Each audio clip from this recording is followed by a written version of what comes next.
امریکہ کی بدلتی ہوئی جو سچویشن ہے ٹورڈز بھارت وہ ہمارے سامنے کھل کر سامنے آئی ہے. کیا پوزیشن انہوں نے لی وہ سب کے سامنے موجود ہے, اور اس کے بعد سخت سٹیٹمنٹس کا آنا, اور پھر اب جو ٹریڈ کے حوالے سے, اور آج یہ خبر بھی آنا کہ 6 جو ایسی کمپنیز ہیں جو کہ ایران کے ساتھ پیٹرو کیمیکل اس میں ٹریڈ کے حوالے سے ملوث ہیں یا ان کے ساتھ کام کر رہی ہیں, اس پر ہم دیکھ رہے ہیں کہ امریکہ کی جانب سے سینکشنز کا سامنے آنا ہے. یہ کافی بری خبریں آج بھارت کے لیے بھی ہمارے سامنے آ رہی ہیں, جہاں پر ایک جانب پاکستان کے لیے اچھی خبریں ہیں. اس پر ڈسکشن کا آغاز کرتے ہیں. احتشام الحق صاحب کے ساتھ ہمیں جوائن کیا ہے نعیم قریشی صاحب نے, اکانومی ایکسپرٹ ہیں, اور ان کے ساتھ ساتھ انٹرنیشنل افیئرز ایکسپرٹ احمد حسن العربی بھی ہمارے ساتھ موجود ہیں. مختلف پہلوؤں پر تجزیہ لیتے ہیں. سب سے پہلے میں نعیم صاحب آپ سے آغاز کروں گی. آج کا دن پہلے تو میں پاکستان کے لیے ایک بہت بڑا دن ہے معاشی اعتبار سے اگر دیکھا جائے, تو میں اس لحاظ سے بات کرنا چاہوں گی کتنی بڑی ڈیولپمنٹ ہے اس معاہدے کا ہونا, اور اس کے اثرات معاشی لحاظ سے آپ کس حد تک دیکھتے ہیں. ریئلسٹکلی اگر ہم بات کریں کن چیزوں کا پاکستان کو اب خیال کرنا پڑے گا؟ پاکستان جو ہے وہ ان چند ملکوں میں سے ہے جن کے بارے میں صدر ڈونلڈ ٹرمپ جو ہے وہ نرم گوشہ رکھتے ہیں, اور اب جب یہ نائب وزیر اعظم کی ملاقات یا فیلڈ مارشل صاحب کی ملاقات کے بعد جو بھی صورتحال ڈیولپ ہوئی ہے, میں سمجھتا ہوں کہ اگر پاکستان جو ہے اپنے لیے کم سے کم ٹیرف منظور کرانے میں کامیاب ہو جاتا ہے تو پھر یہ پاکستان کی ایک بہت بڑی کامیاب ہوگی. اس سے پاکستان کی امریکہ میں جو ایکسپورٹس ہے اسے جو ہے وہ بوم مل سکتا ہے.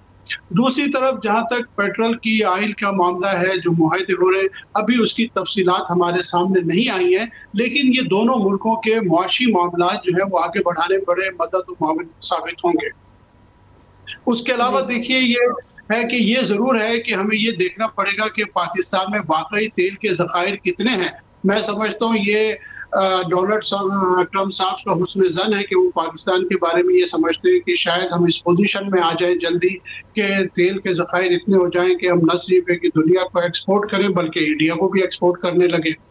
اب یہ علیحدہ بات ہے کہ ہمارے تعلقات بھارت کے ساتھ ایسے ہوتے ہیں یا نہیں ہوتے کہ ہم ان کے ساتھ ایکسپورٹ کر سکیں, لیکن یہ ہے دوسری طرف یہ ہے کہ بھارت کو جو ہے وہ سب سے بڑا جھٹکا لگا ہے. دیکھیے بھارت جو ہے وہ, میں بعض اوقات جے شنکر صاحب کو جب میں دیکھتا تھا تو مجھے ایسا لگتا تھا کہ وہ یہ تاثر دینا چاہتے ہیں کہ شاید وہ سلطنت روم جو ہے اس کے وزیر خارجہ ہیں. ان کا جو انداز تھا, اور وہ یہ سمجھ رہے تھے کہ شاید ان کی سفارتکاری بڑی کامیاب ہے, کیونکہ انہوں نے, آپ کو یاد ہوگا کہ یوکرین اور رشیا کی وار کے دوران بھی جو ہے انہوں نے رشیا سے مسلسل جو ہے وہ تیل خریدا, اور اس کا انہوں نے بہت فائدہ اٹھایا. مانیٹری انہیں بے شک بہت فائدہ ہوا جس کا انہوں نے بہت پروپیگنڈا بھی کیا. اس کے علاوہ ایران کے ساتھ جو ہے ان کی کمپنیاں مسلسل ٹریڈ کر رہی تھی. اس سے پہلے بھی جو ہے وہ امریکہ 2 ان کی کمپنیوں پر جو ہے سینکشن لگا چکا تھا. یہ مزید 6 کمپنیوں پر سینکشن لگائی ہے. اور دیکھیے ڈونلڈ ٹرمپ کا معاملہ یہ ہے کہ وہ شروع سے ایک بہت بڑے کاروباری رہے ہیں, اور میں نے انہیں ہمیشہ فالو کیا ہے. انہوں نے ایک کتاب بھی لکھی تھی, how to make a deal. ایک زمانے میں وہ بینکرپسی میں جا رہے تھے, تب بھی انہوں نے بہت اچھے طریقے سے بینکوں کو جو ہے وہ ہینڈل کیا تھا. تو بات یہ ہے کہ وہ جس طرح دنیا کو دیکھ رہے ہیں, وہ اس وقت ان کا جو یہ دور ہے مجھے لگتا ہے کہ یہ اکنامکلی ہی ڈومینیٹ کریں گے. اور جیسا وہ بار بار اپنی خواہش کا اظہار کرتے ہیں کہ وہ جنگوں کو جو ہے ہوا نہیں دیں گے یا جنگوں کو نہیں ہونے دیں گے یا جنگوں کو روکیں گے, تو ابھی تک ان کی پالیسی یہی نظر آتی ہے. بھارت میں اس اعتبار سے بہت کوہرام مچا ہوا ہے, ان کے اسٹاک ایکسچینج سے بھی آج یہ بات ظاہر ہو گئی ہے.